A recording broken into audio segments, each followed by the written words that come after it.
Martha and I have been talking all week about your sermon last Sunday, Dr. Harper. It really is quite amazing. In only 2 short years, you've already taken on the spirit of Brooklyn. That's very gratifying, Miss Brewster. You see, living next to a church all our lives, we've seen so many ministers come and go. The spirit of Brooklyn, as we always say, is friendliness. And your sermons aren't so much sermons as they are friendly talks. Personally, I always enjoy my conversations with Cardinal Gibbons. Or have I met him yet? Oh, no, dear, not yet. Are the biscuits good? Bully. Would you like another biscuit, Dr. Harper? No, thank you. I'm afraid I have no appetite for dinner now. I always eat way too many biscuits just to taste that lovely jam. Oh, but you haven't tried any of the quince yet. We always put a little apple in with it just to take the tartness out. No, thank you. Oh, we'll send you over a jar. Oh, no. You keep it here so I can be sure of having your biscuits with it. I do hope they don't make us use that imitation flour again. I mean, with all this war trouble. It may not be very charitable of me, but I've almost come to the conclusion that this Mr. Hitler isn't a Christian. If only Europe on another planet. Europe, sir. Yes, Teddy. Point your gun the other way. Gun? Teddy? To the west! There's your danger. There's your enemy, Japan. Why, yes. Yes, of course. Now, Teddy. No, Aunt Abby. Not so much talk about Europe, and more about the canal. Well, let's not talk about war. Would you like another cup of tea, dear? No, thank you, Aunt Abby. Dr. Harper? No, thank you. I must admit, Miss Abby, that the war and violence seem far removed from these surroundings. Oh, it is peaceful here, isn't it? Yes, peaceful. The virtues of another day. They're here in this house. The gentle virtues that went out with candlelight, good manners, and low taxes. Oh, it's one of the oldest houses in Brooklyn. It's just as it was when Grandfather Brewster built and furnished it. Oh, except for the electricity, and we use that as little as possible. It was Mortimer who persuaded us to have it put in. Yes, I can understand that. Your nephew Mortimer seems to only live by electric light. Oh yes, the poor boy has to work so late. I understand he's taking a lane with the theater again with him tonight. Teddy, your brother Mortimer will be here later. Oh, delighted. That's bully. Just bully. We're so glad that it's a lane that Mortimer takes with him to the theater. Well, it's a new experience for me to wait until 3 o'clock in the mornings for my daughter to be brought home. Oh, I do hope you don't disapprove of Mortimer. Well... Oh, we'd feel so guilty if you did, Sister Martha and I. Oh, since it was here in this house that Elaine first met Mortimer. Of course, Miss Abby. And so I'll immediately say that I believe Mortimer himself to be quite a worthy gentleman, but it is for one reason that I have watched a growing intimacy between him and my daughter with trepidation. Oh, you mean his stomach, Dr. Harper? His stomach? Oh, his dyspepsia. He's bothered with it, so the poor boy. No, Miss Abby, I'll be frank with you. I'm speaking of your nephew's unfortunate connection with the theater. Oh, the theater? Oh, no, Dr. Harper. Mortimer writes for a New York newspaper. I know, Miss Abby, I know. But a dramatic student is constantly exposed to the theater, and I don't doubt what an interest some of them do develop in it. Oh, well, not Mortimer. You need have no fear of that. Why, Mortimer hates the theater. Really? Oh, yes, he writes terrible things about the theater. But you can't blame him. He was so happy writing about real estate, which he really knew something about. And then they just made him take this terrible night position. My. Oh, but as he says, the theater can't last much longer anyways, and in the meantime, it's a living. Yes, I suppose we give the theater another year or 2, perhaps. Oh, now who do you suppose that is? Oh, no, thank you, Teddy. I'll go.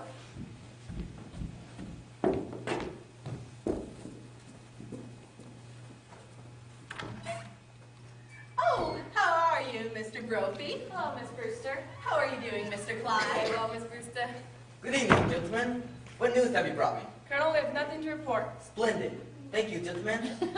At ease. Oh, you know Dr. Harper. Hello, Dr. Harper. We've come for the toys for the Christmas fund. Oh, yes. That's a splendid work you men do, fixing up discarded toys to give poor children a happier Christmas. Well, it gives us something to do when we have to sit around the station. You get tired of playing cards, and you start cleaning your gun, and next thing you know, you shot yourself in the foot. Teddy, go upstairs to your Aunt Martha's room and get that big box of toys. Oh, I do hope Mrs. Brophy is doing better today. Mrs. Brokey has been quite ill, Dr. Harper. Pneumonia. I'm sorry to hear that. Charge! Oh, she's fine now. Oh, I'll go get you some beef broth to take to her. Don't bother her, Sab. You've done so much for her already. Oh, we made it just this morning. Sister Martha is taking some to poor Mr. Beninsky right now. I won't be a minute. Oh, sit down and be comfortable, all of you. You shouldn't go through all this trouble. Oh, listen, try to stop her or her sister from doing something nice for what? Nothing. They don't even care how you vote. When I received my call to Brooklyn, my wife wasn't well. When she died in the months before, well, if I know what pure kindness and absolute generosity are, it's because I've known the Brewster sisters. No, you promised not to do that. What happened called cavity bee? Can you leave those flies? He used to do that in the middle of the night. The neighbors raised cage guns. They're a little afraid of him anyway. Oh, he's harmless. But I suppose he does think he's Teddy Roosevelt. There's a lot worse people could think he was. It's a shame. Nice guy like this had to be cuckoo. Well, his father, the old girl's brother, he was some sort of a genius, wasn't he? Oh, and their father, who said his grandfather, seems to me I heard he was a little crazy too. Yeah, he was crazy like a fox. He made $1 million. Really? Here in Brooklyn? Yeah, patent medicine. He was kind of a quack of some sort. Old Sergeant Edwards remembers him. Used the house here sort of clique, try to mountain people. Made mistakes occasionally too. The department never bothered him much because he was pretty useful in autopsies sometimes, especially poison cases. Well, whatever he did, he loves his daughter for his whole life. Not that they ever spent it on themselves. Yes, I'm quite acquainted with their chat. Oh, you're no tenth of it. When I was with the missing persons bureau, we were trying to trace an old man that we never did find. Do you know there's a house or a renting agency that has his house down on this list for furnished rooms? And they don't rent rooms, but you can rent to anyone who comes here looking for one. Goes away with a good meal and probably a few dollars in the kick. It's just the way of digging up people to do some good too. Oh, well, now isn't this nice? Good evening, Miss Brewster. Hello, Mr. Brophy, Dr. Harper, Mr. Klein. How are you? We just dropped in to get the Christmas toys. Oh, yes, Teddy's Army and Navy, they wear out. Oh, well, they're all packed now. The colonel's upstairs after them. It seems the cabinet has to okay it. Yes, of course. Well, now I hope Mrs. Brophy's doing better. She's doing fine, ma'am. Your sister's getting some soup for me to take to her. Yes, we just made it this morning. In fact, I just took some to a poor man who broke ever so many bones. Oh, Sister Martha, you're back. Yes. Oh, how is Mr. Beninsky? Oh, well, it's pretty serious, I'm afraid, dear. The doctor was there, and he's going to amputate in the morning. Oh, can we be present? No. But he says it's against the rules of the hospital. You couldn't give any service, and you must spare yourself something. Well, here's the broth, Mr. Brophy. Make sure it's good and hot. Yes, ma'am. Oh, this is fine. It'll make a lot of kids happy. That's General Miles. I've retired him. What's this? The organ. Oh, Teddy, dear, put it back. No. The organ goes to Australia. Now, Teddy. No, Aunt Abby. I've given my word to fighting Bob Evans. Oh, but Teddy. Oh, what does it matter what kid gets it? Bobby Evans, Zeke Owen. We running along down there. Thank you very much. Oh, not at all.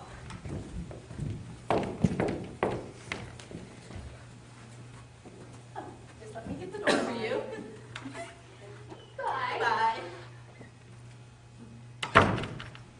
Well, I'd better get going now. Oh, before you go, Dr. Harper. Charge! Charge the blockhouse! The bookhouse. Oh, the stairs are always San Juan Hill. Have you ever tried to persuade him that he wasn't Teddy Roosevelt? Oh, no. He's so happy being Teddy Roosevelt. Once, a long time ago, remember, Martha? We thought if he could be George Washington, it would be a change for him. But he stayed under his bed for days and just wouldn't be anybody. We'd so much rather he be George Washington or Teddy Roosevelt than nobody. Well, if he's happy, and what's more important, you're happy. You'll see that he signs E. Oh, what are they? Oh, Dr. Harper has made all the arrangements for Teddy to go to Happydale Sanitarium after we pass on. Oh, but why should Teddy sign any papers now? If the Lord were to take you away suddenly, perhaps we couldn't persuade Teddy to commit himself, and that would mean an unpleasant legal procedure. Mr. Witherspoon understands that they're to be filed away until the time comes to use them. Now, Mr. Witherspoon, who's he? He's the superintendent of Happydale. Dr. Harper has arranged for him to stop by tomorrow, the next day, to meet Teddy. Oh, nice. Well, I'd better get can get home, while Lane'll be over here looking for me. Of course. Oh, Dr. Harper, do give our love to Elaine. And please don't think harshly of Mortimer because he's a dramatic critic. Somebody has to do those things. Did you just have tea? Isn't it rather late? Oh, yes. And, dinner's going to be late, too. So, why? Oh, Teddy, good news for you. You're going to Panama to dig another lock for the canal. Oh, that's bully. Just bully. I shall prepare for the journey at once. While I was out? Oh, yes. I didn't know when you'd be back and Dr. Harper was coming. But all by yourself. Oh, I got along fine. Well, I'll run right downstairs and see. Oh, no. There wasn't any time. I was all alone. Oh, well. Martha, just look in the window seat.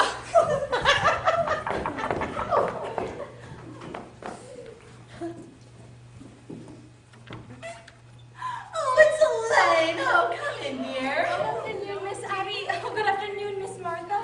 Oh, I thought Father was here. No, he just this minute left. Didn't you meet him? No, I took the shortcut through the cemetery. Mortimer hasn't come yet. Oh, no, dear. Oh, he asked me to meet him here. Do you mind if I wait? Oh, not at all. No. Come right in. But we really must speak to Mortimer about doing this to you. Doing what? Well, he was brought up to know better. When a gentleman is taking a young lady out, he should call for her at her house. Oh, there's something about calling for a girl at a parsonage that discourages any man who doesn't embroider. Oh, well, he's done this all too often. We're going to speak to him. Oh, please don't. After young men whose idea of nightlife was to take me to a prayer meeting, it's wonderful to go to the theater almost every night of my life. Well, dear, it's comforting for us, too. Because if Mortimer has to see some of those plays he has to see, well, at least he's sitting next to a minister's daughter. Oh, my Elaine, what you must think of us not having tea cleared away by this time. Really.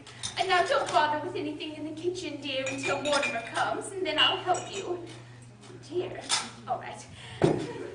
Mortimer should be here any minute. Oh, yes, Father must have been surprised not to find me at home. I'd better run over and say goodnight to him. Well, it's a shame you missed him, dear. If Mortimer comes, you tell him I'll be right back. Of course. Oh, hello, Mort. Hello. Hey, Martha. Dear. Abby, Mortimer's home. Were you going out somewhere? I was just going over to tell Father please not to wait up for me tonight. I didn't know that was still being done, even in Brooklyn. Oh, hello, Mortimer. Hello, Aunt Abby.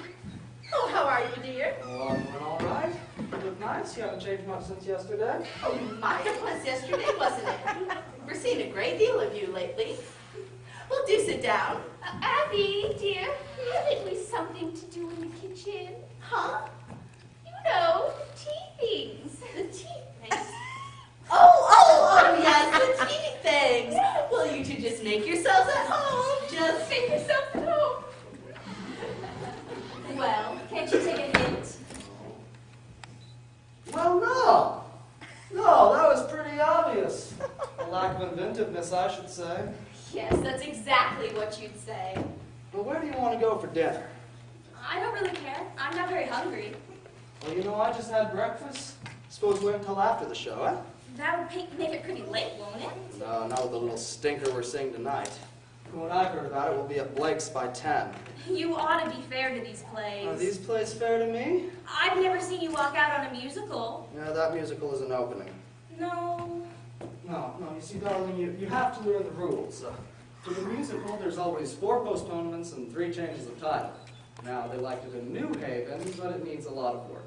I was hoping it was a musical. You have such a light mind. Not a bit. Musicals have a somehow humanizing effect on you. After a serious play, we join the proletariat in the subway, and I listen to a lecture on the drama. But after a musical, you take me home in a taxi, and you make a few passes. Oh, well, now wait a minute, darling. Now, that's a very inaccurate piece of reporting. Oh, I will admit that after the Behrman play, you told me I had authentic beauty, and that's a heck of a thing to say to a girl. But it wasn't until after our first musical you told me I had nice legs. And I have, too. You know, for a minister's daughter, you sure do know a lot about life. Where'd you learn it? In the choir loft. I'll have to explain that to you sometime, darling. The close connection between eroticism and religion. Religion never makes it as high as the choir loft. Which reminds me, I better tell Father, please not to wait up for me tonight. You know, I'll never be able to rationalize it. What? My falling in love with a girl who lives in Brooklyn. Falling in love. You're not stooping to the articulate, are you? The only way I can regain my self-respect is if I keep you in New York. Did you say keep? No, of course not. I've come to the conclusion you're holding out for all the legalities. Oh, I can afford to be a good girl for quite a few years yet. Man, I can't wait that long. Say, when would we be married in a hurry? Like tonight? Oh, Mortimer! Oh, I'm afraid Father will insist on officiating. Oh, I'll bet your father could even make a marriage service sound pedestrian. Are you by any chance writing a review of it? I'm sorry, darling. It's an occupational disease. You know, I may give that play tonight a good notice. Now, darling, don't pretend you love me that much. Be sure to tell your father not to wait up tonight. I think I'd better tell him to wait up. I'll telephone Winchell to publish the banns. Nevertheless... Oh, all right. Everything formal and legal. But, not later than next month? Oh, darling, I'll talk it over with Father and set the date. All right. Well, no. We'll have to see what's in rehearsal first. There's going to be a lot of other first nights in October. Hello, Mortimer. Oh, hello, Mr. President. How are you? Bully, thank you. Just bully. What news have you brought me? Just this, Mr. President. The country is squarely behind you. Yes, I know. Isn't it wonderful? Well, goodbye. Goodbye. Goodbye. Where are you off to, Teddy? Panama. Panama's the cellar. He digs locks for the canal down there. You're so sweet with him, and he's very fond of you. Well, you know, Teddy was always my favorite brother. Favorite? Were there more of you? Oh, well, yeah, there was another one. Jonathan. I never heard of him. Your aunts never mentioned him. Well, no, you see, we don't like to talk about Jonathan much. You see, he left Brooklyn very early, by request.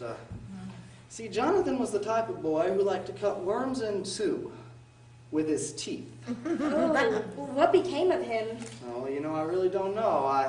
I know he wanted to be a surgeon like grandfather was, but, well, he wouldn't go to medical school first, so his practice got him into a little bit of trouble. Oh, aren't you two going to be late for the theater? Oh, no, we're eating after the show, so we won't have to start out for another half hour. Oh, well, then I'll just leave you two alone together again, Oh, then. don't bother, darling. I'm going to go over and speak to Father. Before I go out with you, he likes to pray over me a little. I'll be right back. You know, if the prayer doesn't last too long, I'd like to have time to lead you beside the still waters. Oh, Mortimer, that's the first time I've heard you quote the Bible. I knew Elaine would be a good influence on you. By the way, I'm going to marry her. What? Oh, Mortimer! Oh, Martha! Coming here right now. I have the most wonderful news for you. Mortimer and Elaine are going to be married. Married! Oh, Mortimer! We hoped it would happen just like this. Why, Elaine must be the happiest girl in the world. Oh, happy? Just look at her leaping over those gravestones. What did I say? What's that? Oh, what's what, dear? Oh, well, that statue there. Well, that's a Hornadina Carmina. Oh, no, dear. What, that's Emma B. Stout ascending to heaven. No, you see on Mrs. Stout's left here? Well, that's a red-crested swallow. I've only seen one of those before in my life. I don't know how you could be thinking about a bird at a time like this. Well, it's an endangered species. You know, Fro was very fond of them. Oh, by the way, I left a large envelope around here last week. It was one of my chapters on Fro. You haven't seen it, have you? Oh, no, but, well, if you left it here, it must be somewhere. Oh, what are your plans? When are you going to be married? Oh, there must be something you can tell us about Elaine. Elaine? Oh, yeah, Elaine loved it. What, dear? My chapter on Fro. Oh. Well, when Elaine gets back, I think we ought to have a little celebration. We must drink to your happiness. Oh, Martha, is there any of that Lady Baltimore cake Ah, left? yes. And we'll open a bottle of wine. To think it happened in this room. Well, with your fiancé sitting next to you tonight, I do hope the play can be something you can enjoy for once. What's the name of it? Murder Will Out. Oh, dear. When the curtain goes up, the first thing you'll see will be a dead body.